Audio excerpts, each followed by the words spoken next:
Hi, hello. My name's Edwin. It's been a while since I've actually said my name. Dorian's over here. If you've noticed, there's a new thumbnail. Yeah, I actually paid someone. Dorian, did you wouldn't know? I'm sending it to you right now. Look at it. This is Connor's Let, work. let's see. Oh, Connor makes good work. Oh, So I feel like I have to explain it because I was very confused as uh, to what the idea is. So this is, I guess, now the podcast lore. The idea is that is for some reason it is the end of the world. The world has been destroyed. It is just both of us punished. I am staring at a Shrek the Third poster because Connor asked me, "What is a poster of a movie that's memorable?" I was like, "I don't know." And then he asked me, I don't remember. I think he asked me something along the lines of, um, "What is a movie that's important to you?" And I was like, "Oh, Shrek the Third," because it reminded me that we're all just gonna die someday. Um, so Shrek the Third, the poster's there. You're there. You're punished for some reason. I told him that if he wanted to, that he could grab that picture of you, but instead he's like, "No, no, no, no. It's just gonna be a moose with an eye patch." And I said, "Okay, sure." So God. it is the two of us discussing what we've watched at the end of the world. One request that I had for him is that the poster that's behind me, I asked him if he could make that poster the Metal Gear Solid movie because I like the implication that when the Metal Gear Solid movie hits theaters, that was when we knew that it was going to be the end of the world. Nice. Yeah, it's destroyed too. You like it only the chunk of the ME up there. I know it's very there's a lot going on in this, man. It's deep. It's Yeah, deep. no, no. I swear that it was. I mean, I know it is. I know that he was like, "Oh, Automata, City Ruins." Like it's all over this. Which, yeah, you know what? I get it. I understand. But yeah, I guess that's lore now. It's just the two of us in a bunker. Hey, what old DVDs did you see that weren't taken out by the EMPs? In true passive pixels, my first thought looking at it was the Last of Us background, not near Automata. So. Actually, that to be fair, that actually kind of works perfectly, don't you think? Like that's passive pixels right Yeah. there. Like it's actually even Yeah. better artwork than we imagined. Yeah, no shit. It's perfect for the show. That's all I can say. It's Mhm. what this show needs. Totally. Okay, so yeah, that's there it is. Hooray! Will I at some point finally bother someone for music? Eh, Maybe. I don't know, man. Just list. I don't know where else to go from here. Tears of the Kingdom, Across the Spiderverse, Mission Impossible 3, The Idol, A Series of Unfortunate Events, Liza P demo, Mission Impossible Ghost Protocol, BoJack Horseman Season 3, a little bit of 4, and Demon Souls. Dorian, give me your list. Okay. We have Mystery Game, which I'll announce shortly. Robotics Note Elite, Omori, Grand Theft Auto 3, Tales of Arise, The Twilight Zone, The Boogeyman, A Beautiful Day in the Neighborhood, The Babysitter, Killer Queen, Apollo 10 and a half, A Space Age Childhood, The Discovery, Mute, The Meyerowitz Stories, new and selected, Adventures in Babysitting, The Night House, Slumdog Millionaire, and Queen and Slim. All right, so it is up to you. Do you want to hit Mystery Game now, or do you want to save that to the end? Either way, I'm okay with it. Now let's do it now. Let's get this shit out of the way. All Let's right. do my apology tour right now. Okay, perfect, All perfect. right. Yeah, so my mystery game that I've been playing is in fact Mr. Breath of the Wild. Mr. Made Breath of the by Wild, the actual proper name, of course. yes, Mr. Breath of the Wild. Created by Hidemaru Fujibayashi, uh over at Nintendo, of course. I basically replayed it for we have this hate cast thing planned eventually one day, maybe, I don't know. Look, Uh it's still happening. The problem is that for some reason I decided to choose happiness and chose Demon Souls over by. Well, no. I mean, I could still play Last of Us 2 during this. It's just streaming and oh boy, yeah, that's going to be a lot. yeah, for sure. Anyways, the point is, I was going to replay The Last of Us 1 and 2, which I have done, and then play Breath of the Wild because Ed sent it to me. And then he was going to replay The Last of Us Part 2. Ed 1, which he already did. Yeah, I don't know where to really go from here. Breath of the Wild, I I still mean, it's have. a lot. It's a lot of words that you need to eat. So take your time, pace yourself, grab some Yeah, water. yeah. Yeah, well, I think you said it on the last episode. Maybe you just stop making definitive statements. I'm like, nah, it's not fun. But this is unfortunately the situation it puts you in. Look, here's the thing: Breath of the Wild is it still have a lot of issues with the game. It's not perfect. I made a list actually. Here, let me pull up my review. One second. One second. We'll be able to edit this properly, so you can edit all this bullshit out. Uh,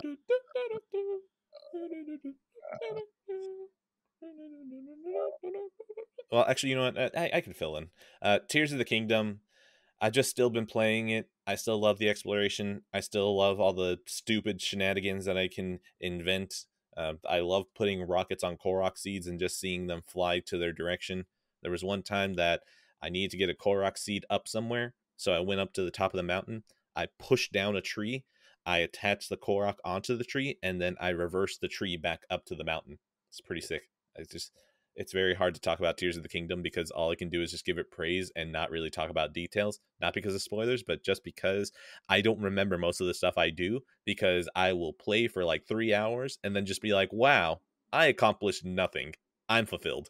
Yeah, I don't know too. I found that talking about games specifically that I haven't finished yet either is more difficult. Once I finish the game, then I can kind of put a bow on it and give more in-depth thoughts. But when I'm kind of This grinding game, through it, I'm not going to fucking finish. I'm not. Like, I've you'll specifically finish it. You started have to. Demon You Souls. have to finish it one No, day. no, no, no, no, no, no. You don't understand. I have slowed myself down on playing it because I don't want to finish it that quickly. And I'm close to what feels like my first ending, which is basically getting all the shrines that I can. That I can. What I mean by that is that I'm like at 80 or 90 shrines and I haven't even done the first like story thing at all. So, like, I'm just trying to push this as far as I can, and I think I'm finally hitting the limits. So, it's like I'm probably gonna hit like 110 or 120 shrines before I do a story thing. That's what I'm saying. Fair enough. All right, so you're just pulling a Shane. Good to know. Oh, I'm just fucking around so hard. Oh my god, I love it. Which, if you don't know, Shane, lovely man, he refuses. I don't know if he has at this point. I still don't think he has, but he has never finished The Witcher 3, despite how much he loves it, because he doesn't want it to end. So, Oh no, I shout out will to him. find it. I will finish this game. I finished Breath of the Wild. I'm going to finish this game. The thing is that I'm making the timeline for when I beat this thing so fucking long because There like you go. I just want this to last. I still do have issues with it. And it's really the same ones, honestly, that I've always had with it. Some of them more enhanced and some of them less so. Like, for instance, the breakable weapons still stink. I don't like it. They're not quite as bad as I remembered from my first time through the game. I still hate it. The divine beasts in specific, they're not. In fact, they were probably the most improved thing from what I remember. I still think it needed more, or either that or a couple of traditional dungeons mixed in there. Just four of them felt like not enough to me, but they were there. I'm present, but they did. I understand what they were going with it now. Um, and then the thing that probably frustrated me most with the game was the stupid weather. I fucking hate the weather changes, and I understand it's raining, so find a different way to your destination. But I'm stubborn, so I would just sit there for 5 minutes and wait for the rain to pass. Oh no, no, no! What you Um, do is that you would count 1, 2, 3, 4, 5, 6, 7, 8, 9, jump, slide. 1, 2, 3, 4, 5, 6, 7, 8, 9, jump, slide. Like oh man, yeah, like I that just became an extra game for me. yeah, the sliding just that pisses me off. So that was honestly my biggest annoyance with the game. And then the memories specifically, so the memories weren't something I really did the first time around when I played Breath of the Wild, but uh, how they implemented it is frustrating in a sense because I really liked what you got with the memories, like the lore bits, the story, the cutscenes, all that was really fucking good actually. And so to see basically almost all, not all of it, but almost all of the story contained in these memories, I mean, it kind uh, of is though, like because like yeah, it it's is. it's It's it's a very much. character. Hey, Link, how's it going? You're gonna help me get into this divine beast. What? Wow, we're here now. Like that's Yeah. the story Well, outside of the memories. well, and even that, you would basically, when you met a new character, it would flash back to another memory. Just they weren't memories you had to go and find. Yeah. So basically, the entire story was contained there, which was frustrating because it's really good what was there, but just not enough of it for me. Other than that, though, yeah, no, I actually came away really, really positive on this game, and it might not sound like it with all the bitching I just did, but I am. I mean, you need to caveat it considering how long you fucking hated this game. No, for sure, for sure, and it's very. There's just something. There's something that once you finally kind of get into the groove of things, and you're going around, and you're just exploring shrines and kind of climb, like every time before, like I would climb up like I would free a tower, climb up it, look for shrines, and just kind of fly over to shrines and kind of just see what was along the way there. It's a very interesting gameplay loop. It's fun. The combat was better than I remembered, although it's still not great by any means, but it's fun I mean, you just and spam serviceable. Flurry Rush. Like, that's all you do. You spam Yeah, Flurry Rush. yeah, it's fun. The boss fights are interesting in the game. I still enjoy them. And the music's, when it's there, it's really great. Again, I still wish there was a little bit more, but there's a lot of really good music in the game.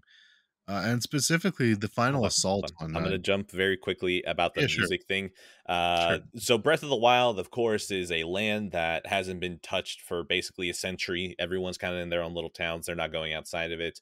Uh, I feel like the music reflects that, but in that same vein, Tears of the Kingdom feels like it reflects that as well, in that the ambient music is more noticeable and kicks in more often than Breath of the Wild because, you already finished all Breath of the Wild. You brought back a little bit of light to Hyrule. So I do like that it's intentional. Like, it's definitely intentional at this point. Yeah, no, for sure. You can tell it is. The assault on Ganon's, or not Ganon, Hyrulean Castle, but Ganon's obviously taken it over, is really, I like it a lot, and definitely elevated the game for me a little bit at the end, because I was probably sitting a little bit lower on the game in terms of overall score, but that ending segment really does go hard. Even though I, even though I forgot, it's really once you kind of, if you do everything like you're supposed to and beat all the divine beasts, get a bunch of hearts, get all your stamina, get everything you need. It's a lot easier to get to Ganon than I remembered. I really wanted to take my time and explore through Ganon's castle this time, but I kind of just fucked up and like was like using that boost jump and like, all right, I'll go this way, and then like I was at Ganon in like 5 minutes. I was like, oh shit. In It, that same vein, you know how I told you that I feel like I'm getting close to my first ending? yeah, So of course, it's not, it's a self-imposed ending. Because like I want to fuck around as much as I can before I do what is, considered the game proper. Um, I'm actually kind of thinking that you know how, I mean, you're probably about to say that the end of the game, if you do everything in Breath of the Wild, is kind of a pushover, right? yeah, correct. Yeah. Okay, I am kind of considering that what is my first ending, I just skip all of the story things and I go fight Ganon at the hardest possible thing. But that's the thing. I have a whole bunch of hearts. I've done like I've I am strong enough that I'm pretty sure I could beat the game right now, having not done any of the fucking dungeons, have not done nothing in the story. I kind of want to see if I can do that as my first ending, beat it, and then just go back into the open world and pretend like I never did that. Like, besides just, I want to see what the actual difficulty is like if I don't do that. So it's weird, man. I dig this game so much that I'm triggering a false ending just so I can get even more out of this game. Yeah, that's cool. Anyways, I'm not gonna talk anymore about Breath of the Wild. That's it. I'm done. I don't care anymore. I'm moving on. Good game. All right, Tears of the Kingdom. This is just going to be a reoccurring segment for like the next year or so. So, kick up your feet, people. This one's just not going to leave anytime soon. Out of 10, whatever. I don't really know. Breath of the Wild, I like that game. That's a good video game. Out of 10. I don't know what else I can really say about that. We both did a topic from there, so Yeah, I'll just go again. okay, yeah, go for it. Yeah, I'll just get rid of this quickly. The Twilight Zone. Again, I have my own podcast. That's why I watched 3 episodes of the Twilight Zone. I actually want to watch more. It's a damn good show. By the way, an hour to kill. Good show. I listened to about 30 Yes. or 40 minutes of it yesterday while I was washing dishes. That's a good show. Much better than this. Why aren't you fucking putting in more effort into this? Why? What the fuck? Yeah, I don't know. I feel like we both have this shared misery. I feel like I feel like if I brought that to Damon doesn't deserve that, man. DB deserves love. not you know hatred. what? Yeah, actually, okay, never mind. Let's actually make this even worse now. You want to just talk about the thumbnail again? Yeah, just talk about the thumbnail for 2 hours. All right, so Connor also gave me a banner for Twitch. No, I Oh won't. god, fantastic! Yeah, dude, fucking so Connor actually did the artwork for An Hour to Kill too, and like I didn't realize he was gonna give me everything, but he gave me like 100 different thumbnail versions and shit like that. Like so, like I had like a YouTube version and like a podcast version and Twitter version. Like shout out Connor, man, good guy. He gave me squares, he gave me circles, and he Yeah, gave me a banner, and I was like, yeah, this is solid. yeah. Anyways, Twilight Zone. So I talked about it there. You can listen to that if you want. But quickly, it was 3 episodes. It's a Good Life, Perchance to Dream, and 22 had Parrot on there from good old Backlog Brain Rot. It was a good time. It's a good time. So if you haven't checked out the Twilight Zone, classic show. Don't watch Jordan Peele's. Yeah, that's all I gotta say. All right, Twilight Zone. Man, I'm just full millennial in this one. I have not seen anything. I know just whatever memes sneak out. That's all I got. Should I watch it at some point? Yes. Will I? I have Paramount Plus, man. So never rule it out, but also you should probably rule it out. I'm probably never fucking getting to it. Oh, sorry. Out of 10. Out Your of 10. turn. Yeah. Oh. Yeah. It was like a Twilight Zone out of 10. I'm not rating it. All right, fuck it. We'll just bundle these two together. So Spiderverse, Across the Spiderverse, I watched that in theaters, but then also I watched Spiderverse 1. I just forgot to write it down, but hey, I wrote it down. So we're just gonna put both of them together here. This is let me just go ahead and get to the immediate question, which is which one I prefer. I think I'm going to be insane and say I prefer Spiderverse 2, which it's a fucking complicated one. I can't even properly explain it, but so Spider-Verse 2 is half of the story, which I I don't fucking understand. How is it that the first half of a movie is something that I would take over Spider-Verse 1, and it wasn't until I rewatched the first Spider-Verse that I made that like almost definitive decision. I think what it is that Spider-Verse 1 ends the movie with basically its peak animation. Like if you look at all of Spider-Verse, I would say that it really just starts going insane with the artwork, starting with the leap of faith and on until the actual end of the movie. Like the entire collider sequence and just how wacky they can get with the colors and designs. Like they just really go for it at the end of the first Spider-Verse. And then Spider-Verse 2, literally from moment 1, even just the credits for showing Sony and Pascal Pictures and Lord and Miller, like literally just showing all of that felt like it was more insane animation than anything that was in the first movie. So I don't know, man. It almost feels like Spider-Verse 1 almost feels restrained now after now having seen 2, that they just are way more confident to do anything that they want. And just Spider-Verse 2 cost $100 million, and then go look at Elemental costing $200 million. I don't understand what the fuck they're cooking up over there at Sony Pictures Animation, but whoever is at that team right now, congrats. You fucking dethroned everyone else. You guys are the king of animation right now. Good job. Oh my god. The actual movie itself, like just beyond the question of which one do I prefer. Oh man, oh my god. I can't really go that many of the details because you may give it a shot someday, maybe not in theaters, so I don't want to accidentally spoil anything, but this movie tackles Spider-Man from a different meta level than the original one, and it doesn't step on the same toes as the first one. It kind of does, if you really want to be an asshole about it, because both of them dance around the same subject, but Spider-Verse 2 tackles it directly. I'm just so excited about the next one, considering that this is half of a movie, and they convinced me that half of this movie is something that I enjoy more than the entirety of a full movie that probably is like top 10 favorite animated movies for me of all time. So it's so, I feel like I've spoken about Spider-Verse 2 and said nothing in the last 5 minutes or so, but that's because I don't think I know how to properly put into words why I love this movie. All I know is that I was walking into this movie thinking, I don't need the Steelbook.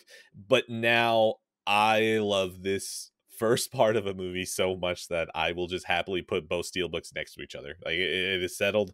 I can't wait to watch this again. Literally the opening of this movie and how insane the animation goes, it just makes me think that you guys are at the top now. Please don't fuck up the sequel. Please.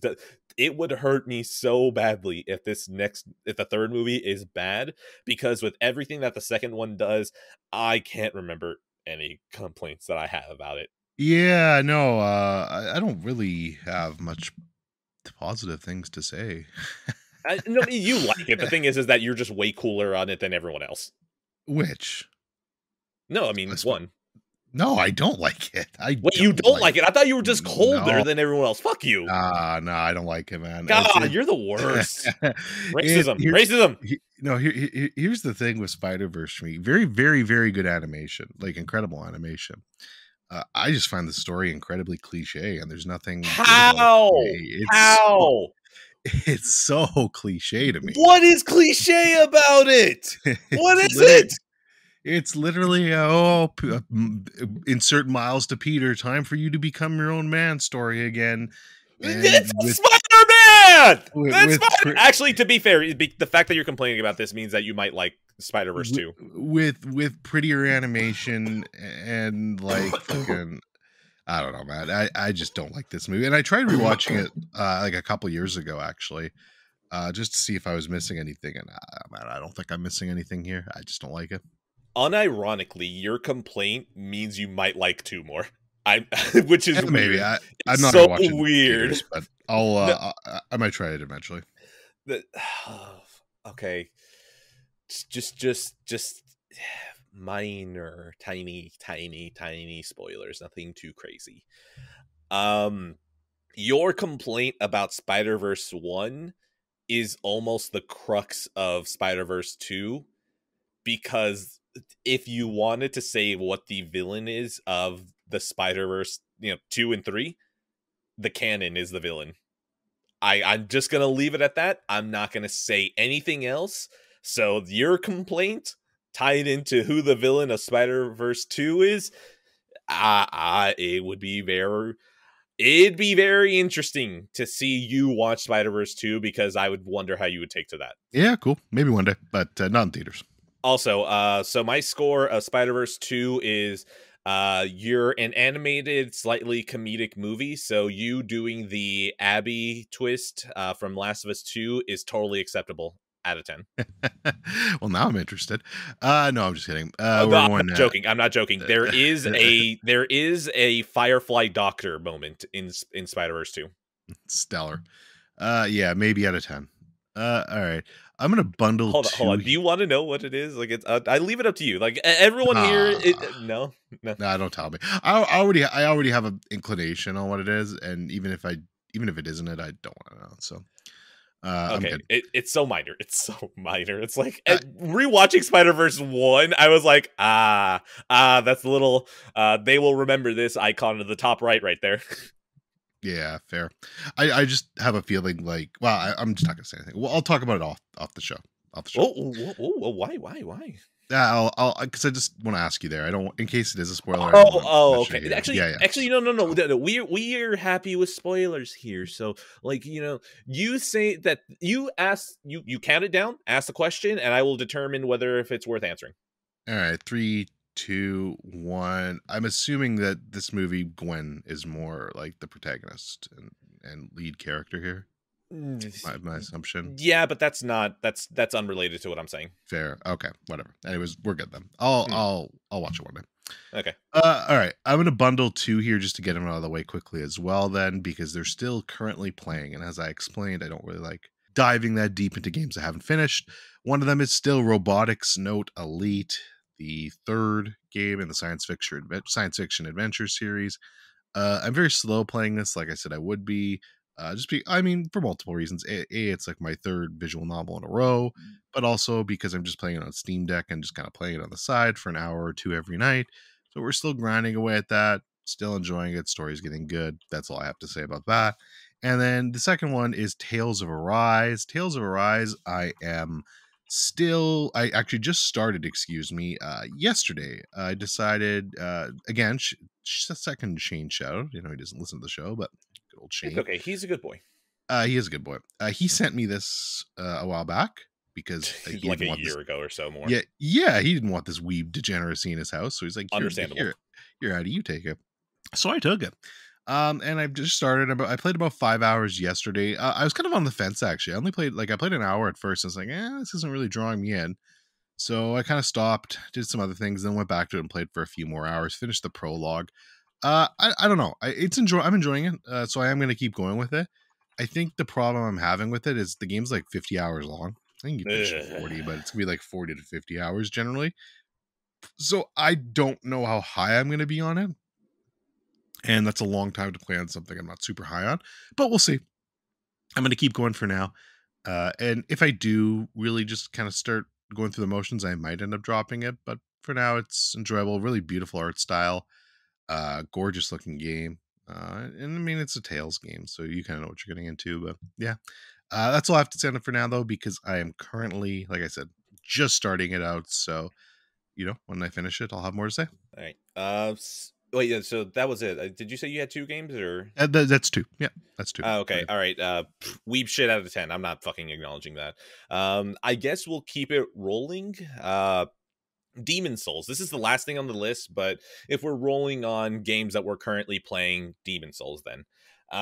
So I just realized that taking this out of order, whatever, fuck it. We're bundling Liza P demo here and Demon Souls together because one feeds into the other. So the Liza P demo came out, whoever knows, and time doesn't make sense anymore. So I was playing that and I rather enjoyed myself. It is absolutely just knockoff Bloodborne, but hey, Bloodborne may as well be inaccessible since it's like at 20 frames per second. Ignore the fact that I have a hack PS4 that has Bloodborne installed on it with a 60 FPS patch. Ignore that, okay? Anyways, so I decided to try it. It is impressive that Pinocchio Bloodborne is real. And not only is it real, it's actually not just competent, pretty fun. It's enjoyable. So I keep wanting to tell you anytime that I see you talk about Liza P with people, Dorian, you should try it because it didn't feel that well. Actually, no, never mind. I remembered that you don't even like Soul's style, like at all. Just right. No, I'm not big on Soul style, but I will say I'm just morbidly curious to try this game because it's fucking Sexy Pinocchio. So yeah, so I honestly might try just for that because I think it's fucking hilarious. Okay, so your curiosity will pull you through. I don't know, like, because me and Souls were weird, and then Elden Ring broke me through, and then spoilers for later on, I like Demon Souls. So it's very weird for me that is it just true for everyone? Because it seems like it's such a common thing where it's like no souls, and then you find the one that you like, you're like, oh, well, that one broke through. Shit, let me go revisit. It's like, oh wait, I like this too. So Liza P, it wasn't that difficult. Of course, I don't know how true that is, considering that I have experience now. It feels weird to be able to say that, like if I'm putting it on a resume. I have experience with a Souls game now. So playing through this, my thought process is like, oh, like I got through the first boss on the second try, and I was thinking, oh, he was a little bit of a pushover. And then I just kept going and I was still enjoying myself. So I you're already gonna try it. There's no reason for me to be like, well, you stray, because like you already said you are. But it's another one that I'll be interested how you feel about it. But yeah, no, Liza P demo was enjoyable. I stopped after the first boss because I was like, yeah, this is good. I will be interested to play this, mayhaps on the Phil Pass. So because I mean, that's going to be on there. Maybe I'll subscribe for a month and we'll see how that goes. But Liza P was way more enjoyable than I thought. The score that I'll give it is Sexy Pinocchio out of 10. So that kind of gave me that little itch for something Souls-ish. And I was thinking, okay, so like Bloodborne, I think I have to accept that I'm not going to be able to stream the whole thing. Because if I try to stream the whole thing, I'm just never going to beat it. So now what I think I'm going to do, like, is I'm just considering Bloodborne. I'm going to be playing that offline. I'm going to just try to get through it. But I don't know why Demon Souls was calling out to me. It's right there. It's on PS5, fast loading. Something about it was calling to me. And I decided to start it up. And in my 1 hour mark, like at the 1 hour mark that yesterday when I was playing it, I already progressed more than the 3 hours of my last attempt. And I started realizing, oh, I understand the language now. I understand Souls. So just playing Demon Souls was like, oh yeah, I kind of understand this. Demon Souls feels like remedial Souls lessons 101. So the fact that of course, like, it's literally the starting point for all of this. So it very much felt like if you are someone who's coming in from the later Souls games and go back to Demon Souls, it's like if you were in calculus and then they put you in like 4th grade math. Like, that's what that feels like. But it's still enjoyable to see the roots of this. I'm actually kind of shocked that for a game that is, designed to push your shit in, I'm kind of shocked that it's been a pleasant experience for me. Occasionally I will die and it requires me to run back and not get ganked on the way there. But I'm still enjoying myself. It's very weird that I'm getting such a chill vibe from Demon Souls, but I've been enjoying myself. So I did the Tower Knight on first try. So like the first big major boss, I took him out, and yeah, no, I'm just going to keep going. I'm enjoying myself. I will see at what point do I either A, get bored. No, it's probably that. Either A, get bored, or B, I beat it, because I don't really think I'll drop it from getting filtered, because at least from asking other people who have played the Souls games, if I got through some ridiculous shit in Elden Ring, there probably shouldn't be anything in Demon Souls that filters me out hard because of difficulty. Maybe level design annoyances, but I don't know, man. I can get through that. So yeah, no. Demon Souls, I'm enjoying that out of 10. I think we talked about. I definitely talked about Demon Souls on the show before briefly, but just to recap, I did try it not too long ago again. I wanted to. I don't know why. I just was like, "Fuck it, let's put it in and try it." And I beat the first boss. I got to the second boss, and it's just the whole point. The whole thing of Demon Souls. When you fight the boss, you die, and then it's the run back, and The run back, it just saps me. It just kills me. I have no interest in doing that, and I hate that about Souls games. And I've had a couple of people tell me, "Well, Elden Ring's not like that." I'm like, "All right, great." Oh, no, I can tell you right now, it is the run in Demon Souls is okay. So like, I am on the opposite ends right here, where actually, no, hold on, I'm really kind of like on opposite ends, and then Bloodborne's like dead center. But comparing these three, the beginning, middle, and end point, the end point, Elden Ring, the run back is fucking nothing compared to Demon Souls, like backwards. This, whenever your grandpa is like, I walked to school 15 miles backwards up a mountain using only my wrists, it's like, no, that's Demon Souls. That is Demon Souls. Yeah, no, that makes sense, and I do believe that. So that's just another, good thing about Elden Ring eventually. But yeah, no, I definitely need to check that out, Elden Ring, at some point, because I think that would be something that I could deal with better. But Demon Souls was just, no, I'm just not. We're not doing that. So that's what ended up dropping it for me. But good fun bosses. Honestly, it's very weird because like I'm so used to Elden Ring just giga fucking you with characters that have like There are bosses in Elden Ring that feel like they learned the entire moveset for every Street Fighter character and are just going to throw them all at you at once. It feels weird to go back to Demon Souls where it feels like every character has maybe like 2 or 3 moves. Like it's remedial Souls lessons 101, cuz like I'm learning these enemies very quickly. So it's very weird to just go back to this and then know this game is giga punishing, but also know that it's going to take me like 10 seconds to learn what an enemy can do and then take them down because of it. So yeah, no, I will keep going. I have nothing else to really mention. Yeah, Demon Souls, I'll keep going out of 10. Perfect. All right, let's move on and talk about some horrible shit now. Let's talk about the Babysitter Killer Queen. So this is the much anticipated sequel to the Babysitter. Oh, of course, much anticipated. We've all been waited with bated breath for this one. In 2020, directed by good old McG himself. Yeah, I didn't love the first Babysitter movie, but it was fun. Like I was like, this is a good time. Like I don't know if I'd watch it again, but I had a good time with it. It was short, it was inoffensive, so let's put the sequel on my watch list. Holy shit, though, this movie was so much worse in every single way. It's just a terrible fucking movie. I think, like, I don't even know where to start with this. I don't even want to go into that much detail. It's just bad, man. Samara Weaving, I really like her, and she's in the first one quite a bit, and she's barely in this one, so that's probably a big part of it. My hatred for it. The twist in the movie is so painfully obvious and stupid.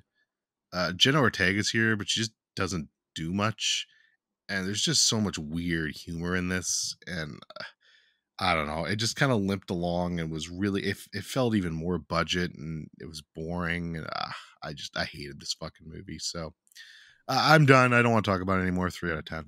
Yeah, no, I'm good. I'm fine. Out of 10. Wait, oh, we're going back and forth? Okay, no, sorry. When you said bad shit, my thought process was going to be that there was going to be more. Or is it just that? Oh, I mean, I can bundle more if you want. I have more bad shit. Okay, no, because I've got more garbage if you need it. Yeah. Here, actually, you know what? You know what? Let me get this out of here too, because this one really pisses me off even more. Somehow more.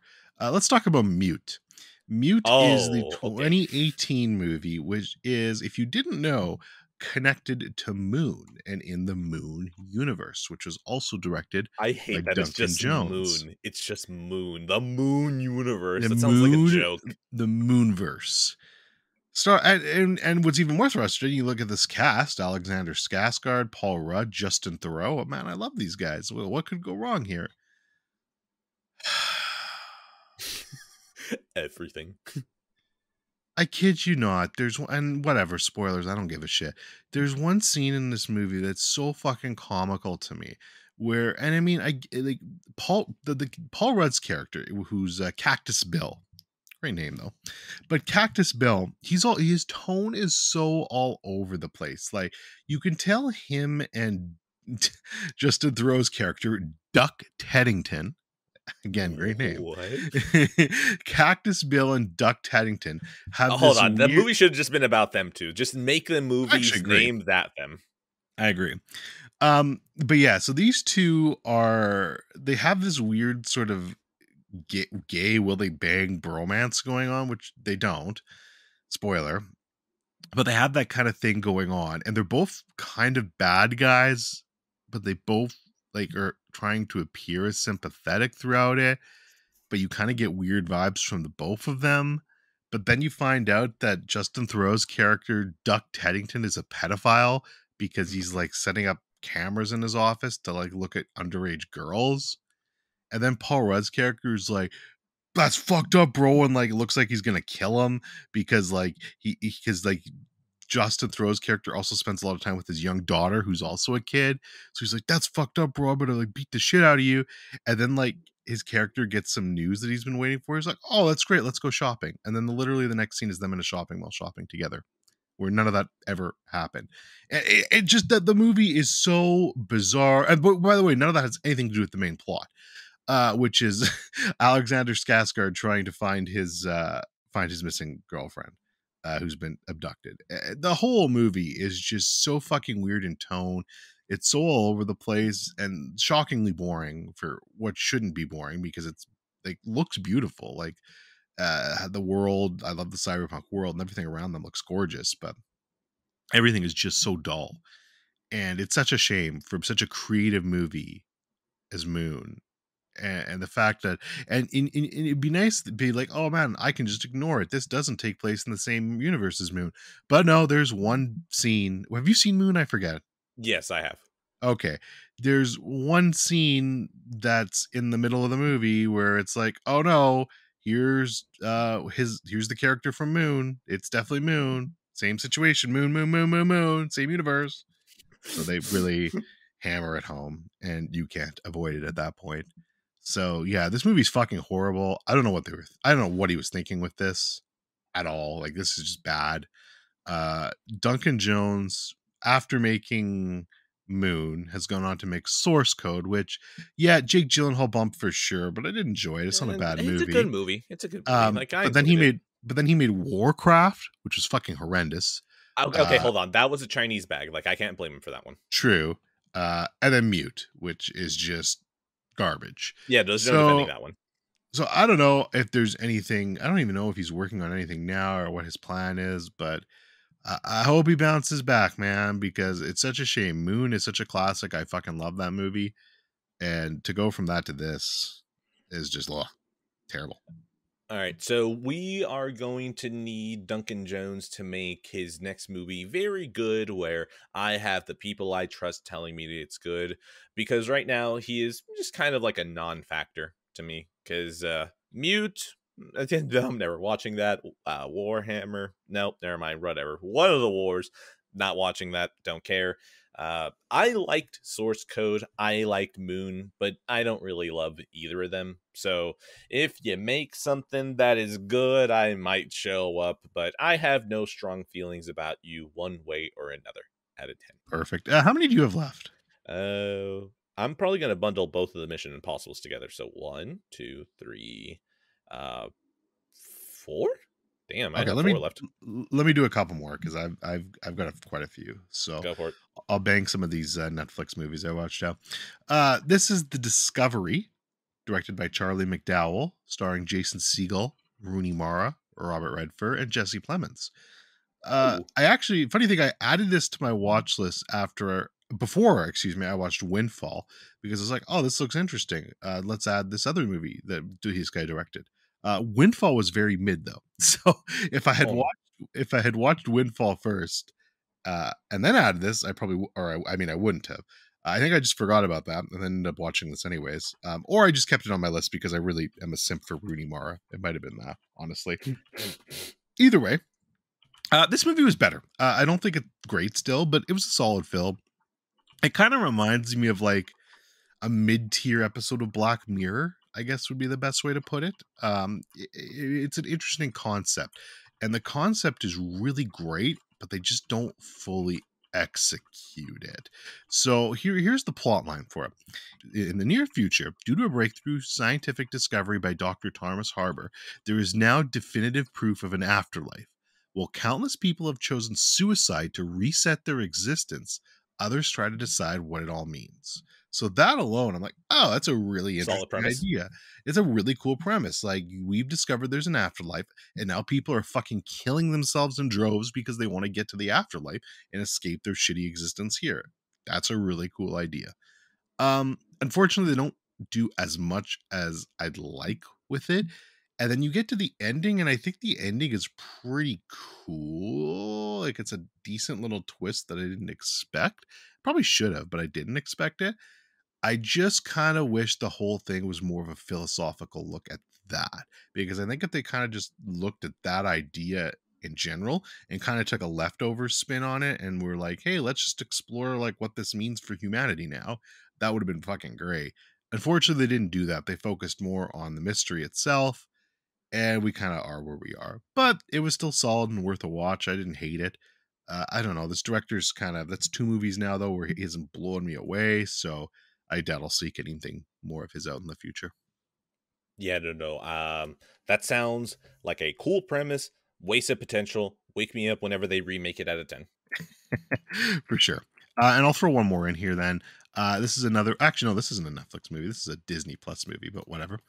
This is The Night House, directed in 2020 by David Bruckner, starring Rebecca Hall and Sarah Yeah, I wanted to watch Goldberg. this one. Yeah, this one's not bad.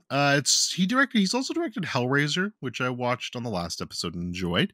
And he did a movie called The Ritual, which I've heard mixed things about, but I kind of want to check that one out for myself. Although I don't know, maybe we'll see when we get to there. But Okay, The Night well, House. yes, talk to me Sorry. about this one. I'm interested because, like, I saw the trailers however long ago when it would have been relevant, and I always thought I like the idea of dual things. Talk to me about this. How is this? Yeah, so this is a solid flick. Again, it's nothing too memorable. We're kind of in the same vein here that I think it's a little bit of wasted potential. I really like the concept of it. I think it's a cool idea. Uh, and they just don't really fulfill on it.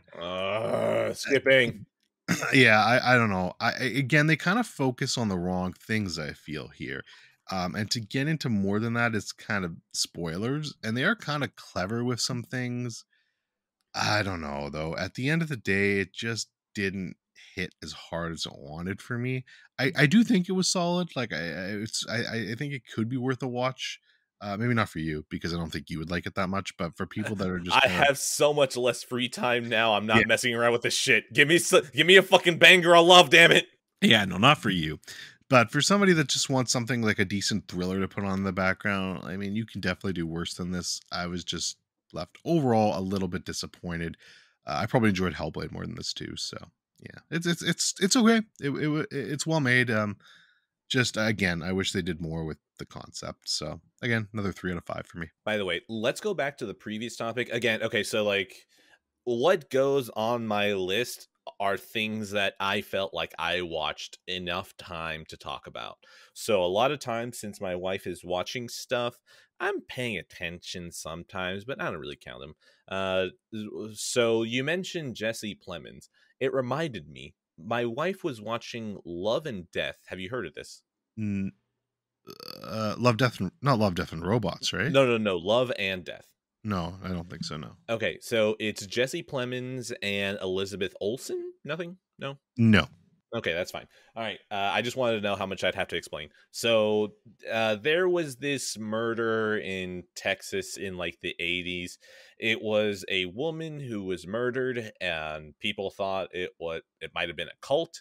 And then they find out that it was a woman who killed her. This woman, so the woman who died, her husband, played by Jesse Plemons, was cheating on her with Elizabeth Olsen's character. And the wife that was being cheated on tries to wait, no, hold on. I think that's spoilers, but it's true crime, but it's still like an actual crime that happened. So can you spoiler an actual murder that happened in the 80s? What do you think? I don't think so. I mean, if it's an actual murder, I doubt it. Okay, all right. Well, anyways, the wife that died was attempting to murder the mistress. There you go. That feels like a better way to phrase it, because if I just say this woman, let's try to murder the mistress wins and gets the upper hand and kills her. The show is basically about that story and the courtroom case. Just seeing Jesse Plemons again reminds me, man, this guy's such a good actor. And since we recently watched Mission Impossible 3, I was able to tell my wife about how the connection that people have for Philip Seymour Hoffman and how that's almost kind of transferred over to Jesse Plemons. And she was like, huh, yeah, no, I can kind of see it. I don't know. And I was like, okay, yeah, cool. I just feel like mentioning that because I watched enough of it. The show was fine. Like I watched maybe like a total of 3 episodes out of 7. It was interesting enough. Yeah, no. There's. I don't even know why I brought this up. I think I just brought this up because you mentioned Jesse Plemons. Yeah, it's fair. No, it sounds interesting enough. Anyways, It's fine. It's fine. You don't really need to go out of your way to watch it. I guess since we're on this entire train of my wife was watching, but I'm not really paying attention. The White Lotus.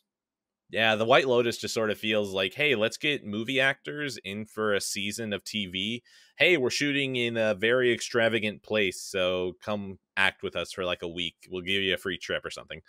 White Lotus is fine. It's fine. Like it feels like very filler TV, but at Was least this it's on your list? no. Okay, okay. This is still my wife was watching, Okay. and since I'm around, so like no, this is the this is the wife block. This is not even getting a timestamp. No, that's interesting. I've just heard very good things about this show, so it's interesting. Yeah, no, it's fine. Like it's an anthology series. Basically, the setup is that at the beginning of the season, someone is dead, and you are spending this rest of the time at a hotel called the White Lotus, learning about these people. So whenever the person who was ever dead ends up dead, you're like, oh, that's what happened. So it's fine. It's considering what shows would be considered filler on Netflix or Disney Plus. The fact that this feels like HBO filler, like HBO filler is better. Because, like, at least I'm not offended by this. I'm watching it. It's properly shot. It's got interesting locales. It's got some actors doing some acting. Like, it's solid. It's fine. But, like, I'm never going to go out of my way to watch this. Like, these are shows that I would drop 2 episodes in because I wouldn't feel like I was enjoying it enough. But, they're inoffensive. Yeah, fair enough. Yeah, no, I'm not. Again, this isn't getting a timestamp. This is literally just sure. Why not mention it? Well, I'm done, so you can move on to whatever you want now. Okay. Mission Impossible 3 and Mission Impossible Ghost Protocol. So I have complaints about Mission Impossible 3. Mission Impossible 3, solid little movie. Philip Seymour Hoffman, just the man is so subdued, but he's also really fucking menacing, and I kind of love that. I don't like, okay, at least between both Ghost Protocol and 3, I don't like how they handle Ethan being married. I don't really want to see Tom Cruise married in the suburbs in Mission Impossible 3. I kind of don't want to think of him as a real person. I just kind of want to think of him as like some insane bat out of hell that is constantly just wanting to kill himself for the audience's amusement. And something about making him like a grounded human being, I kind of don't like it. I also don't like the energy that giving him a wife adds to it because spoilers, whatever, it's not really important, but whatever, spoilers. At some point his wife is threatened in this, and they lead you to believe that she was killed. Listen, does she end up killed? I don't know. I'm not going to mention that part. But anyways, even just broaching the subject feels way darker than what Mission Impossible should be. So that actually really bothered me. Ghost Protocol. Okay, look, this honestly feels like it's just, I don't know, man. Ghost Protocol feels like it should have been like another soft reboot, even though 3 was also a soft reboot. But like you could have gotten clean away.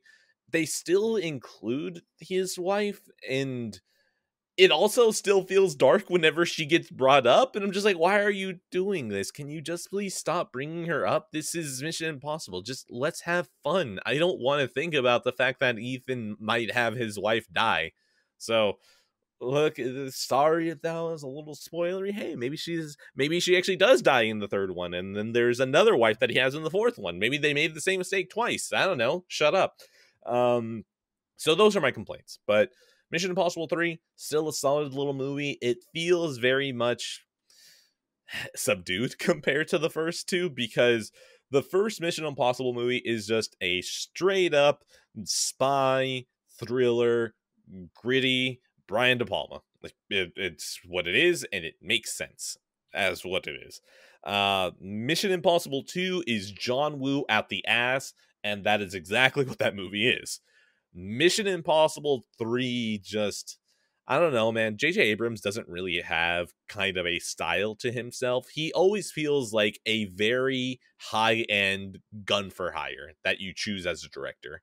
And Mission Impossible 3 just kind of lacks some personality from the director because of that. It's a solid little movie. Honestly, it might be my least favorite one out of the 4, and I think it might continue to be my least favorite one, because like 2 isn't good, but it's memorable. I don't know if I'll remember anything about 3 besides my complaints about the wife and Philip Seymour Hoffman. and probably the unbroken scene of Tom Cruise running down an alleyway for like a minute straight, and you're just like, man, I could never. So yeah, Mission Impossible 3, solid little movie, probably my least favorite. Mission Impossible Ghost Protocol is probably my favorite though. You can absolutely feel like comparing J.J. Abrams and how I don't really feel him as a director in Mission Impossible 3. Brad Bird is an animated director through and fucking through, because the fucking physical acting, the actual physical comedy in the very beginning of Ghost Protocol was giving me life. Like, I loved it. And you can absolutely tell that Brad Bird has worked in animation before, because he is getting like these bigger movements out of everyone on camera. It's just a lovely time. And then, of course, this is the beginning of the Tom Cruise tries to kill himself on camera part of Mission Impossible. And everything that has been said about the Burj Khalifa scene is just all of that. All of that, all the praise, all seeing just how fucking insane it is. All of that. There's nothing I really want to add extra to that, because there's nothing I could add to it that would encompass just how fucking cool that is. Ghost Protocol, the only thing I can say as a complaint is that the movie after that can't match the energy of seeing Tom Cruise hang off the largest building on planet Earth. So that's it, but the movie never gets bad. It's still very enjoyable. It's just that you peaked a little bit too early, and there's still like another 40 minutes left to go. But yeah, Ghost Protocol, great movie. I can't wait to keep watching these. They're probably going to slow down now, because now that I realize that I still have like wait, hold on. It's the 13th. No, never mind. I might not be able to slow down. Whatever. We're still excited to watch the next 2 out of 10. Yeah, I still really, this is still a project for me. I don't know when I'm going to get to it, but I do want to watch these. So yeah, I have seen 3. I remember almost nothing from it. And that was the last one I saw, I think, up until the most recent one, or yeah, I think the most recent one, Fallout. Mm-hmm. All right, so you will walk out of that going, damn, that Philip Seymour Hoffman sure can act, because that's what everyone says. Yeah, I do like Mr. Philip Seymour Hoffman, so looking forward to that part of it for sure. All right, so your turn. Or how many do you still have? Because I still got quite a few. Yeah. I've okay, got run. 3, 4, 5, 6, 7, 8. I got like 9 left. Yeah, go. All right, yeah. Let me bank some out here. Where are we gonna go now? We're gonna go with the Boogeyman. Directed in 2023 by Rob Savage. This is based off a Stephen King novel. Savage has done a couple of smaller horror movies, one called Host, which I've heard is really good, and then another one called Dashcam, which I heard isn't as good. Boogeyman was okay, though. I had a fun time with it. It's just basically about like like what you would think a boogeyman that appears at night to kill your kids. Yeah. Oh, hooray. Fun times. Yeah. It's exactly what you would expect on the 10 going into it. It's another flat out 6 out of 10. It's solid, serviceable summer horror. I mean, the best part of it is probably here. Spoilers. If you don't want this, like skip ahead, I don't know, 15 seconds or so, but spoilers. The best part is probably in the first like 30 seconds of the movie when a baby gets murked. That's like hilarious. Okay, how? I need more details here. Oh, okay. Well, I only had 15 seconds of spoilers. Okay, look, I don't know. Okay, filling time. We're filling time. Has that been 15 seconds? Who the fuck knows? Because we're not paying attention. You're not paying attention. Hey, look at that. Has it been 15 seconds? Give it another 15 seconds. We're doing spoilers again. How did the baby die? Yeah, baby dies. He's basically in his crib, and you hear him crying, and he's like, oh, and he's like, kind of like wants his mother or whatever. And then like the creature comes out and just kind of looks at it. You don't really see the creature's shadows, and just slashes the baby and kills it. Oh, boo. If you're gonna do that, make it more entertaining. Boo. Still gets murked though. But anyways, yeah, it's a solid film. Nothing to write home about, but 6 out of 10. Yeah, I'm never. No. Yeah, fair. All right. Let's do, what are we going to do next? Let's do Apollo 10.5, A Space-Age Childhood. This is by Mr. Richard Linklater, of course, from the Before trilogy fame. And what else did he do? He did, School of Rock. Of course, School of Rock, Dazed and Confused. Lots of good stuff. This is another solid film for me. I feel like I like this less than a lot of people, though. I don't know. It just didn't People really... like it? No, it was solid. Would you sorry? No, I said people like it. Yeah, no, it's generally got decent reviews and thought very high of from Wait, what it's I've people seen. talk highly about it. Okay, no, I thought that this one was just like, let's listen, man. Linklater is one for you, one for me, and this one felt like a one for you. Yeah, I don't know really. It feels very personal to him. Like it's about a 10-year-old growing up in 1969 Houston Huh? and I wonder just who that could be. yeah, right. And just Oh, about hold on, I got it. It's about Wes Anderson. There we go. Fucking nailed it. and about dreaming of going to the moon. So it's very charming in that respect. It just wasn't super engaging to me all the time, but really nice animation. I like that I don't know Rotoscoping. what you call it, rotoscoping. Yeah, I really like that animation style. So there's some stuff to like here for sure. But mostly just I wouldn't watch it again. But another 6 out of 10. We're continuing on that train. If for one, I all right, just gonna cut that out. If for some reason I ever got enough free time where I decided, hey, Richard Linklater's filmography, I need to get rid of that. That's probably the only way that I'd watch this. Besides that, probably never getting to this out of 10. Fair enough. All right, let's do the Meyerowitz stories, new and selected. This was made in 2017 by Nolan Baumbach, starring Adam Sandler, Ben Stiller, and Dustin Hoffman. I had no idea that Noah Baumbach directed that. Okay, that makes Yes, a little more sense. yes, this is a Nolan Baumbach film. I think it's actually one of the first films.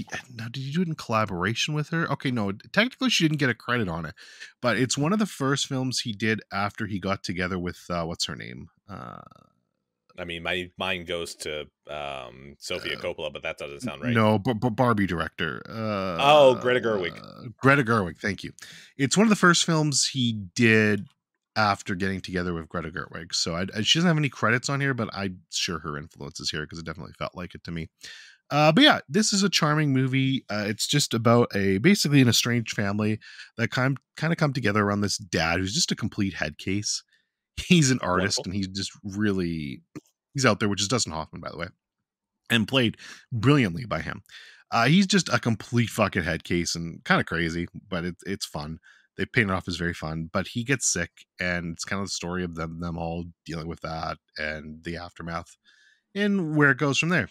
It's really good, very, very heartwarming, very charming. It makes you feel like part of this crazy family. I definitely enjoyed the heck out of it.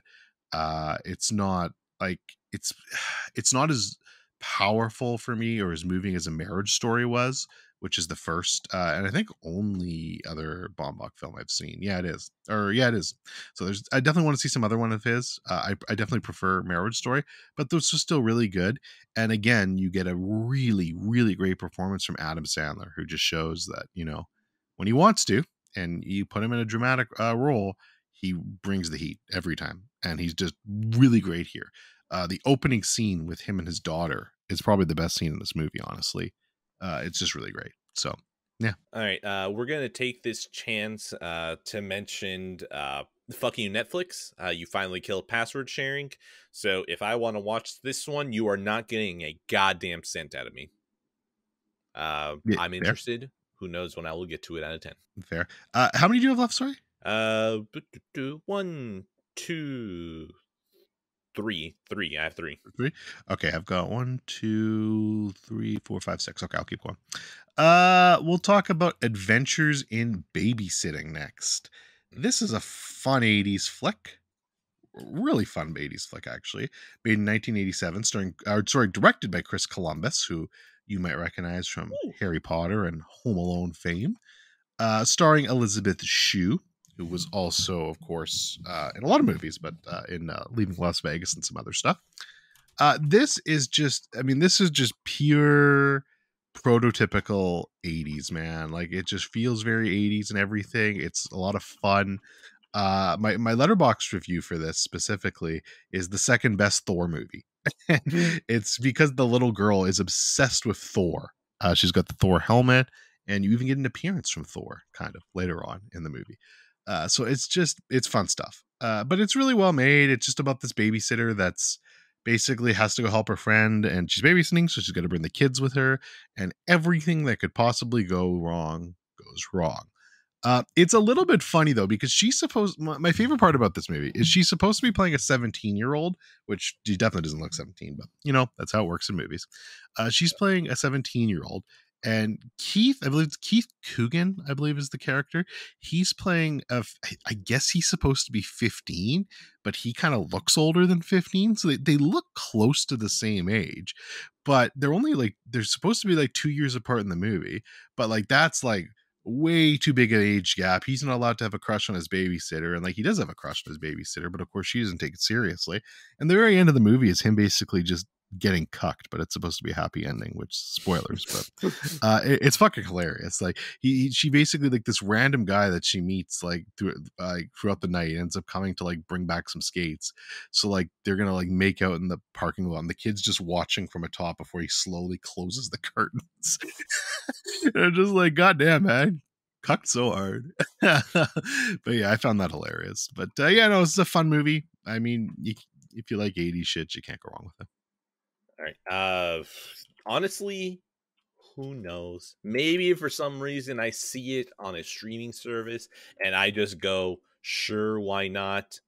Yeah, you know what? I'm not going to rule this out of 10. Cool. All right, continuing down the list, we've got A Beautiful Day in the Neighborhood.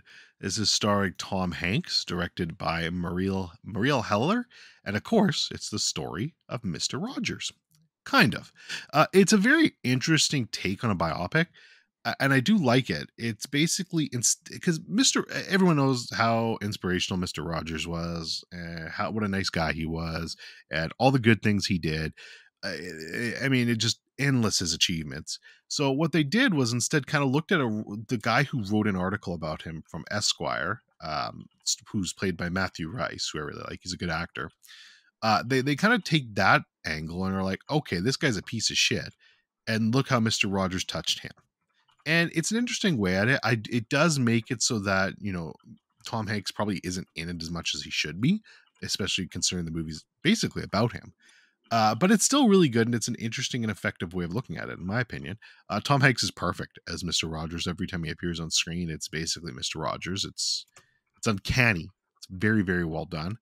But yeah, I enjoyed this as far as biopic goes. I thought it was pretty solid. It was an interesting premise, and you could do worse. Yeah, I feel like I'd be a fake person if I watched this one, because I just have no touchstone with Mr. Rogers at all, besides just sort of cultural diffusion of who Mr. Rogers is. So I don't know. It still will probably work for me. I'm pretty sure it's a good enough movie that even if you have no association with him, you would still enjoy it. I don't know. That's still enough for me to think this is no priority on it whatsoever for me out of 10. Fair enough. All right, gonna do one more here, and that is Yeah. Queen and Slim, directed by Melina Matsoukas, directed in 2019, starring Daniel Kaluuya and Jodie Turner-Smith. Basically, you've got a African-American couple. They are going out on a date together. First date, just kind of and it's just a whatever date, like they explain in the movie, but there's obviously no chemistry there. And then shit goes wrong. Routine traffic stop, bad stuff happens, and they're on the run. It's a good movie. It's really good, actually. I enjoyed this one, and I watched it yesterday, and sitting with it, I've been enjoying it more, honestly, a little bit. It's definitely kind of gone up in my mind. It's a powerful message. If it is, I won't say it's cliche, because it's definitely, it's very, from the start, it's very understandable where this movie's going to go and the message it's going to try to tell.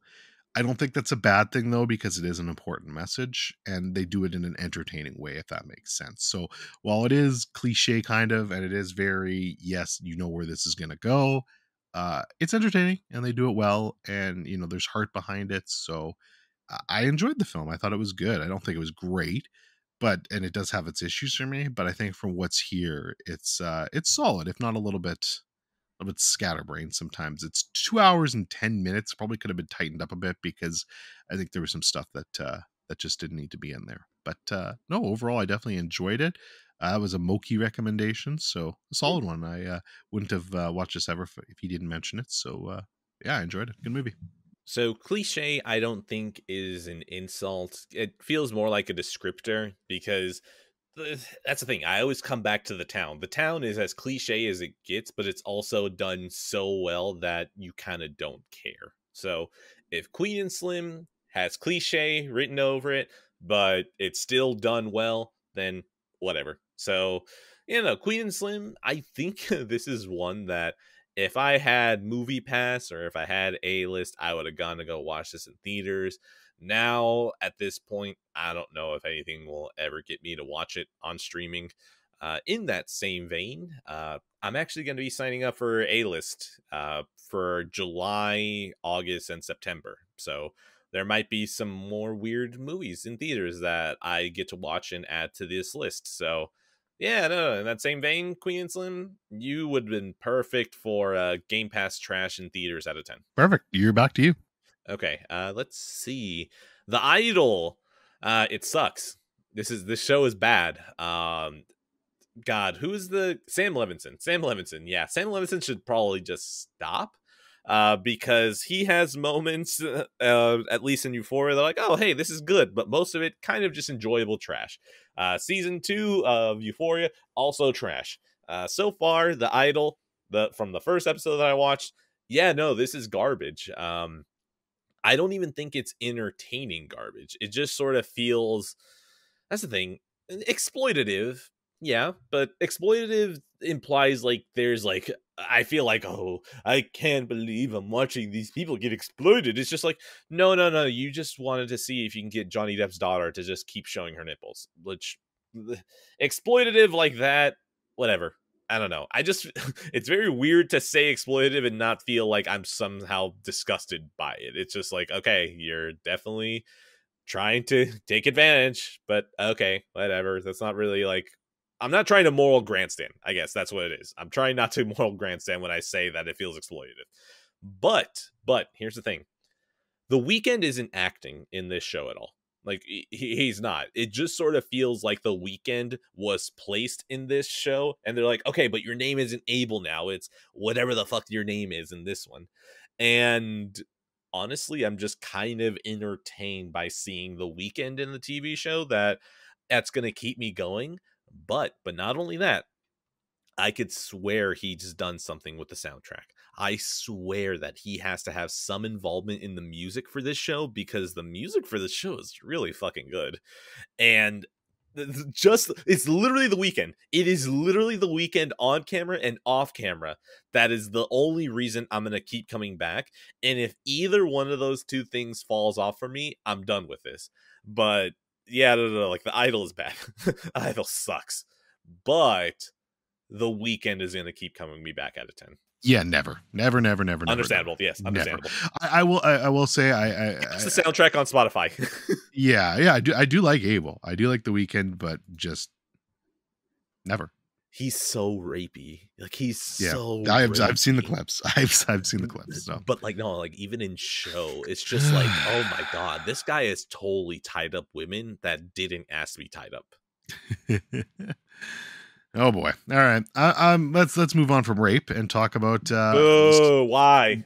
Well, I mean, we could talk about guns, violence, and more things. In Grand Theft Auto 3, the genre-setting classic from Rockstar, obviously made in 2001 by Rockstar. This was the first major Grand Theft Auto game, starring Mr. Claude himself. This game is interesting. So I bought the Grand Theft Auto Definitive Collection a little while back, when it was on sale last Black Friday, I believe, around there.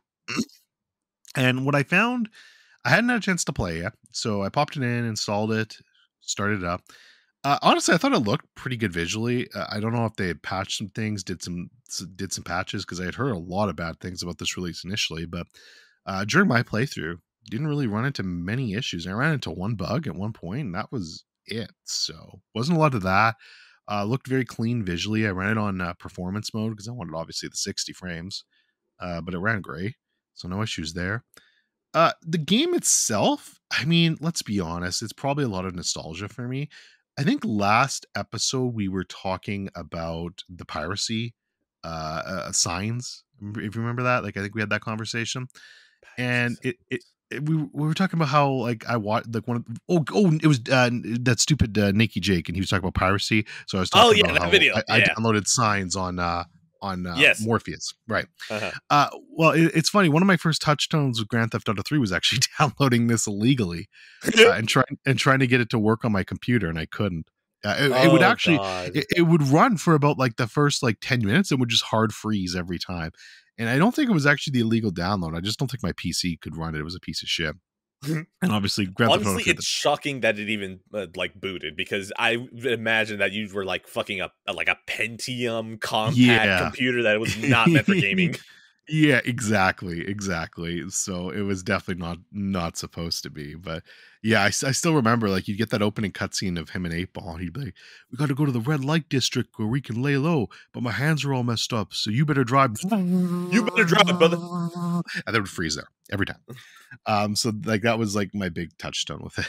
But I did eventually end up playing it like not too long after that, and had a lot of good memories with it. And going back, I mean, there's issues with this game, obviously. Obviously, the level design is god right awful in some of these levels. There's one level in particular where you have to kill these 8 drug dealers in a certain amount of time.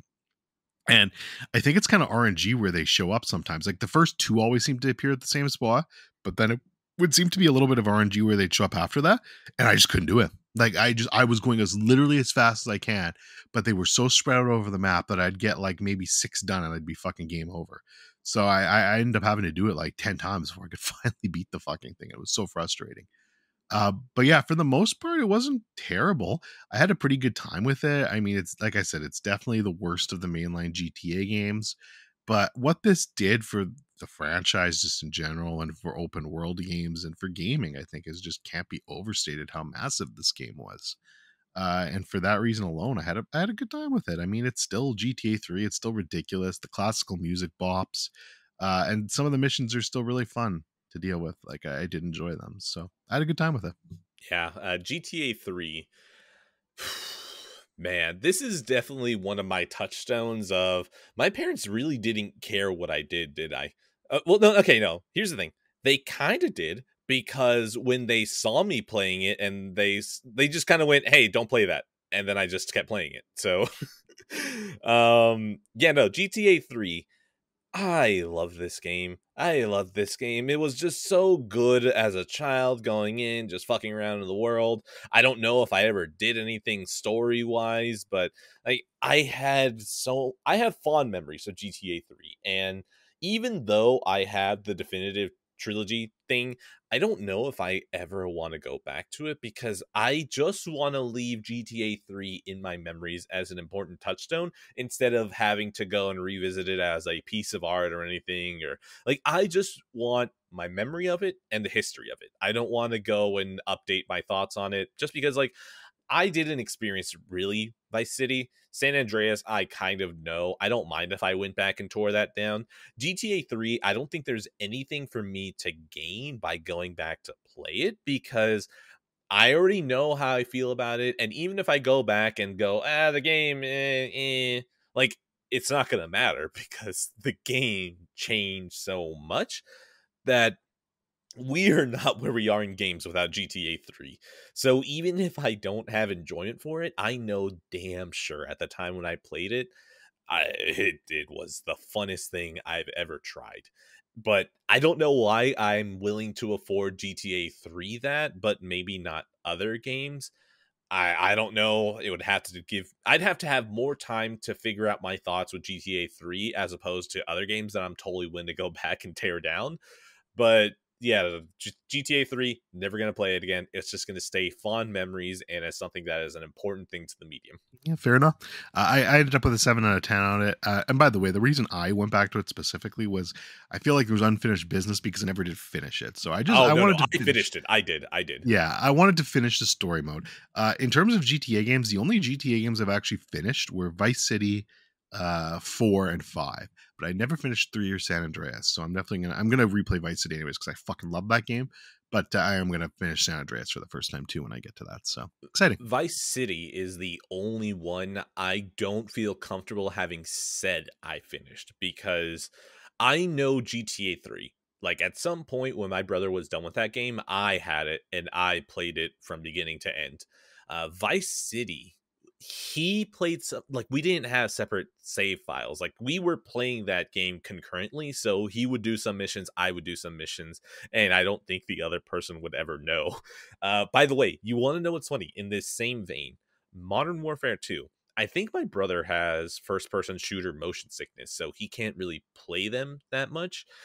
So I always thought that like when I bought Modern Warfare 2 on PS3 all those years ago, like I played the campaign missions and like I did the entire thing and I was like, okay, cool, done.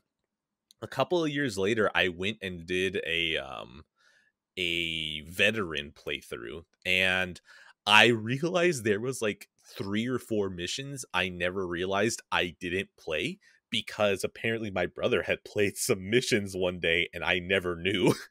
Oh, So that's funny. in that same vein, GTA Vice City, I'm pretty sure there's a huge chunk of missions that he had played that I didn't, and but I'm pretty sure I was there for the ending. So I don't feel comfortable saying that I actually beat Vice City.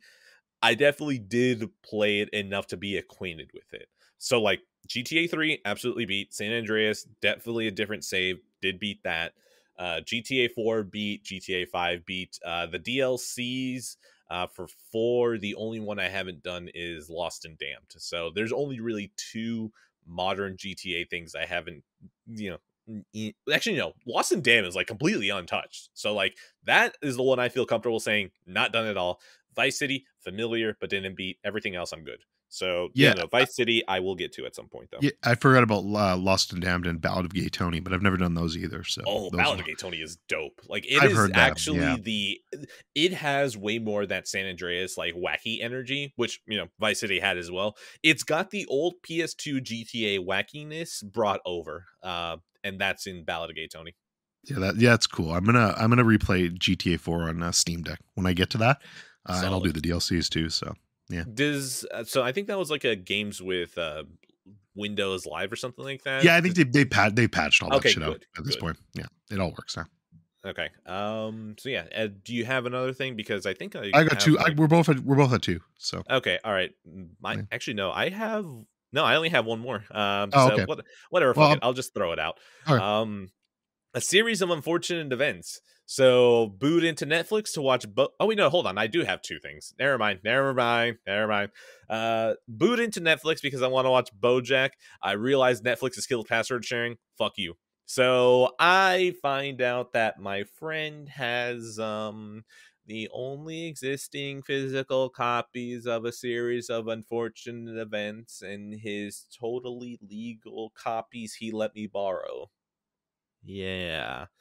Anyways, I wanted to watch a series of unfortunate events just because I felt like it. I am such a huge simp for the books that, like, I don't know if those books are good. I don't know, but they are absolutely one of the bedrock foundations for my sense of humor and just a lot of me that I'm pretty sure if I sat down and read the books, I would realize, oh, maybe this is why I like depressing things because fucking Lemony Snicket did this to me. Um, Netflix show. I decided to just put it on because I saw that it was there, so I felt like rewatching it. And again, it was still the beginning of the series, and considering that like I watched the series of unfortunate events movie so many times that going through the first 3 books in the series reminds me so much of just watching the movie. So the first 3 books, rewatching those, I honestly should just skip those every single time now because even though they are way more complete and in line with the books compared to the movie, I almost feel way too been there, done that. That I should just skip these every single time now. But yeah, it's I don't know about this show. I don't know about this show because I'm so in the pocket for these books that I cannot objectively look at this show and tell you if it's good or not. All I know is that it is hitting the beats that I remember from the books, so that is never a bad thing. I was absolutely enjoying myself. The tone of the show feels exactly like what I remember from the books, and it's just such a great little adaptation of my childhood that For the love of God, Netflix, besides my friend, can I have some physical copies of A Series of Unfortunate Events? Put it on Blu-ray. Please, I will pay you. That is the only way I will pay you now. It is physical copies, because you'll catch me dead before I subscribe to your service again. Yeah, Actually, hold on. Correction. Not again, because I've never subscribed to your service. So catch me dead before I ever subscribe to your service. There we go. First of all, yeah, I agree. Fuck Netflix. I think we can all agree on that. Absolutely. And I think where you and I both have a very special warm spot for Mr. Lemony Snicket and his books. Mm-hmm. And yeah, I love this series too. I think it's a great series. I watched it all. It took me a while actually to finish it all, but I did watch it all. And it was done really well. I thought faithfully to the books, which is great. The movie, I'm a little bit less cool on. I still like it though. It's still, guilty pleasure of mine, but I don't think it's great. Is it a guilty pleasure? Because, like, let's be honest, like, we love this abashedly. I have no guilt ashamed with this at all. Like, I love this. I do a little bit more, because I just don't think the movie's that good, honestly. Like, it's so crammed. Wait, you're talking about the movie? Oh, okay. The movie. No, yeah, the show. Still, no, both in the same camp for me. Like, I love this unabashedly. No, that's fair, and it's a great series. I do like this series. But yeah, no, Netflix did a really good job with it. It was well made. They cast perfectly pretty much for everyone. And I'm sad it's done. I'm sad that's all done and over and gone. No. It's done. We got an actual ending. That's true. We're good. That's true. So we can move on.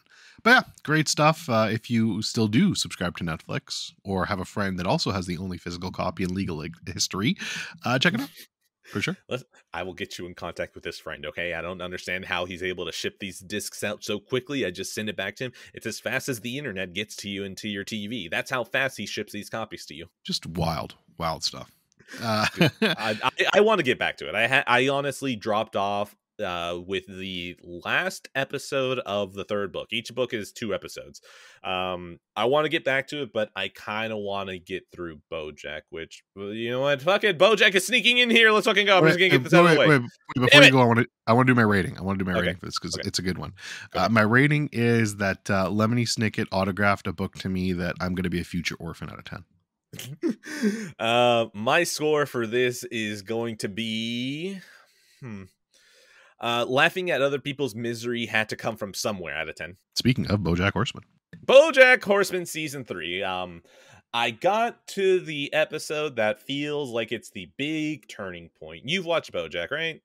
Yes, sir. Okay, cool. All right. I will spoil it. 15, 30 seconds. Go ahead and skip forward. So 3, 2, 1. I was calling Sarah Lynn was dead the moment that episode showed up, and the fact that they actually killed her, I was like, oh boy, holy fuck. So now so the spoilers out of the way. Now we know what we're talking about. I want to keep it spoiler free from here. I will talk about the spoiler though, like vaguely. This actually feels so much like finally, definitively, Bojack might not be redeemable. I kind of okay. The fact that the show is about Bojack and him being a sitcom star makes me think that this show, just the driving force of this is like, we're going to be a 20 to 30 minute sitcom animated style show, but every choice we want to make is just the opposite that a sitcom would make. And I'm really enjoying this. I'm really enjoying this because I am starting to love that. It feels like it's decidedly wanting to make every episode end with maybe not the entire deck shuffled, but enough changes that it feels like after your 20 or 30 minutes that the world isn't going to be the same. And watching the first episode of season 4, so Bojack fucks off at the end of season 3. Spoilers, whatever, it's fine. Look, it's more important how that happened than that actual fact. Getting to the beginning of season 4 and Bojack not being there, when he comes back, like, this shit is actually gonna start popping off. Like, I'm so impressed by BoJack Horseman of all shows that it's making me very invested into where these characters go. it's actually kind of funny to me that most of the humor is totally animal based. Like, are there written jokes sometimes? Yeah, but most of the jokes are just visual gags that if you know what an animal is, like if you know what that animal does, you're gonna get the joke. And I'm kind of getting into that vibe now where it almost feels like the comedy is just token. Like it's just like it's there, but it's not really the focus. And I'm really digging it. Like I feel like for most shows that would be a knock where it's like just cut out the comedy. It doesn't need to be here anymore. But I still really dig it because it feels like making the characters animals kind of softens the blow for how dark they really want to get. And they can still jump back and forth between lighter tones because, again, it's still an animated show with talking animals, so they can get away with it. So it's Bojack Horseman feels like it is a show that is taking advantage of everything it means to be a 20 to 30 minute animated TV show. And it, I don't know, man. Like, I'm just very happy to be watching it. 3 more seasons. I kind of want to power through it as much as I can. I still say 3 seasons because I'm only 1 episode into season 4. So, like, did I write it down? No, because it feels almost fake to put season 4 currently. So, yeah, no, Bojack, excited to keep going out of 10. Yeah, very good show. Very good show. I really want to get back to it one day. I still got that final season to watch. So I don't know, though. It kind of feels like I need a recap at this point. So either a recap or a rewatch or something. But yeah, great show nonetheless. Just great show. Okay.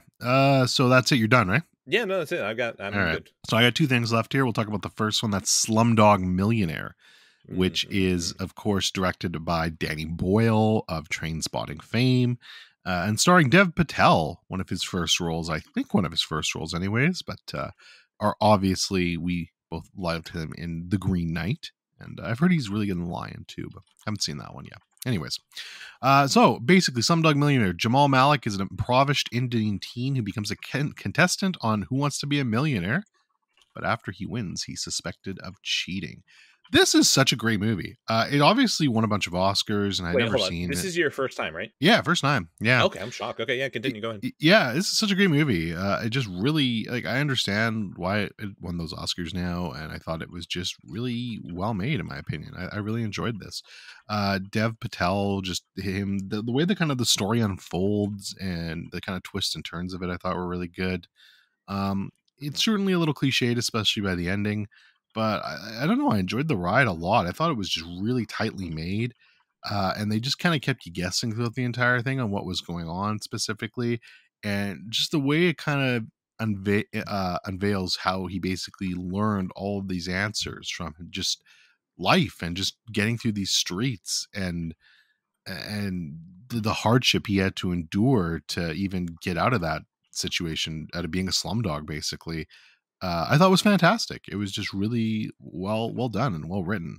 And Dev Patel, of course, you know, we've known him from these other roles now, but this is one of his first roles, and he was really great here as this kid who's just basically, you know, trying to find the girl he lost and save her too. So I really enjoyed this. I thought it was really great. I'd heard a lot of hype for it, and it definitely lived up to it for me. All right. So this is a weird one for me because this one feels like almost like a early artifact for me of branching out and trying different movies. When did this movie come out? Like 2008, 2009? 2008. Yeah. 2008. Yeah, no, I caught this like at the latest 2010. So it's definitely one of those movies that was introducing me to the concept of Kino. And it's one that through revisiting, I actually kind of like less and less. And I think what it is that I think maybe I'm just too cynical now. But it's weird because I feel like there are some movies that if they did the same thing of boy pines for girl over years, I feel like nothing comes to mind right now. But I'm pretty sure there's some movie that would convince me, okay, yeah, sure, that was totally worthwhile. I almost feel like Slumdog Millionaire doesn't convince me that there's any reason he should have been chasing this girl for that long to even go and get, you know, onto Who Wants to Be a Millionaire to find her. I don't know. I think I might just be too cynical now, or it ends up being me wanting to critique the movie for not convincing me that it was worth it. I don't really know where I stand on it. I kind of would need to watch other movies that I like with almost the same setup for me to figure out why is it that with Slumdog Millionaire that breaks it for me compared to any of the other movies that I would watch. But That's just a very personal complaint. Slumdog Millionaire is still a very good movie. Okay, that would have been the 2009 Oscars, right? Yeah, 2009 Oscars is my assumption. Okay, got it. So let me check what Best Picture nominees were, because when it comes to that year, 2008, I don't know what was nominated for Best Picture, so I almost want to see if it was worthwhile. Let's see. Slumdog Millionaire, The Curious Case of Benjamin Button, Frost Nixon, Milk, and The Reader. Yeah, okay, yeah, sure. Give it, yeah, okay, fine. Give it to Slumdog Millionaire. That's fine. I don't, and I haven't seen any of those other, well, no, I've seen Curious Case of Benjamin Button, but I'm not gonna really go to bat for it. So yeah, you know what, Slumdog Millionaire, fine, you deserve your win. Uh, yeah, no, it's good, it's good, but I feel like my main complaints are just the reason why I'm not as positive on it as everyone else. But again, I think it's a me problem, not anyone else problem. Fair enough. But yeah, no, I really enjoyed it. Thought it was a great movie. I went 8 out of 10 on it. Okay, perfect. So yeah, is that everything? Nope. I got one thing left. Oh, okay, go for it. To cap off the episode, we're going to talk about Omori. This is made in 2020 by Omocat. It's a independent horror RPG with a child basically traversing this weird dreamlike world, and then living out his real life as well on top of it. This is an interesting game. Basically, this is the closest touch point of comparison to it is obviously Earthbound and Undertale. This gets compared to a lot, and I understand those comparisons, and I make them myself. But it is definitely a different beast than both of those games. Earthbound specifically is a lot more fun and fluffy. And Undertale, while it does tackle some darker themes, it's certainly, again, outwardly a lot more. I mean, it's hard to say fun and fluffy for that too, but it's definitely a lot more lighter in tone. Omori takes that and goes really kind of dark with it, and kind of focuses more on the narrative and the characters and what's going on with this boy named Sunny, and this other version of himself named Omori, and kind of dives deeper into that. It's very interesting, and I really like this game a lot, and not quite as much as some people. Like a lot of people I know have this as one of their favorite games of all time, and that sort of thing. I don't think it's that good. There are issues with it, but I do think it's really great, and it mostly achieves the narrative it's going for, which is just very serious. When games take on subject matter that's as serious as this game is, a lot of times it doesn't always work out, or they just a lot of games just don't do it. They refuse to do it. It's just too much. It's too difficult to try for a lot of them, and make it work. But this game does a really great job at basically, I don't want to spoil anything, but explaining talking about basically mental illness, and talking about what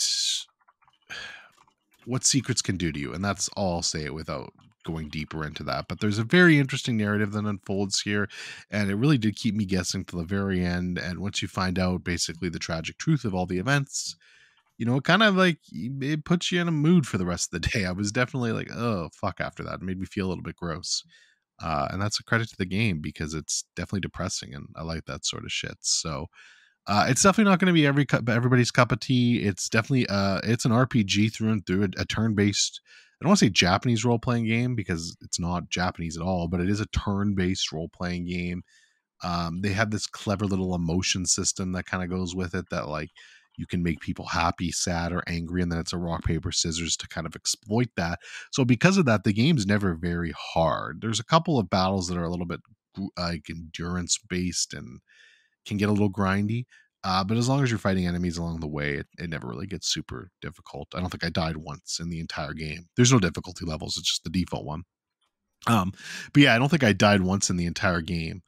So it's definitely not the hardest game once you figure things out, but it's a fun gameplay system. And like I said, easy to exploit. So I enjoyed that.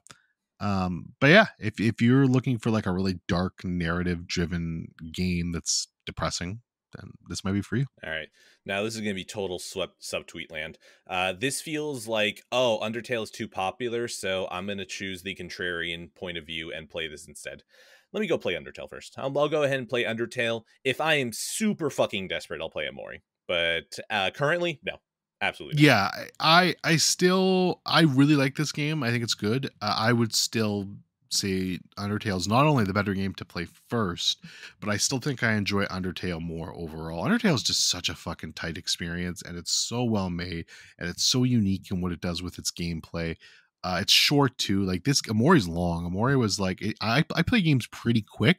This one still took me over 20 hours. So it's definitely a long, beefier, independent game. Where Undertale, you can get that done in like, I think, 6 to 8 hours. So it's a lot breezier of an experience. And I think Omori is a little bit too long, because the stuff I really liked in Omori was all kind of in the real world, and that stuff kind of takes somewhat of a backseat to the Dreamscape, which I get. That's where like all the battles happen, all the funky stuff happens. But there were times where I kind of found myself like, oh, I want to go back to the real world and advance the plot. Like that's what I'm really interested in. But still, good game for sure. Really great game. If you're into that, you're into that. But I think Ed's got the right ticket there. If you're only going to play one of these, I would still probably play Undertale first. And then if you want something in that similar kind of wacky vein, then you could check out Omori for sure. God, my Vita is really just one day gonna get its day to shine. But for now, I buy another 3DS and play that at some point instead. All right, yeah. Is that the episode? Yeah, 8 out of 10. That is it. I'm done. Perfect. I don't know what else to add. End card. Hey, look at you. You got to the end of the episode. From episode 0 to the day that I finally get lazy and cancel the show, a big thank you to Joey Rawlings for providing the perfect name for the show. Be sure to always give him thanks, either out loud as you're listening to this, or you can just send him a thank you tweet at Boogeyman117 _ That's Boogeyman117, IE instead of Y, double O. Be sure that it's an underscore, not a dash, 117.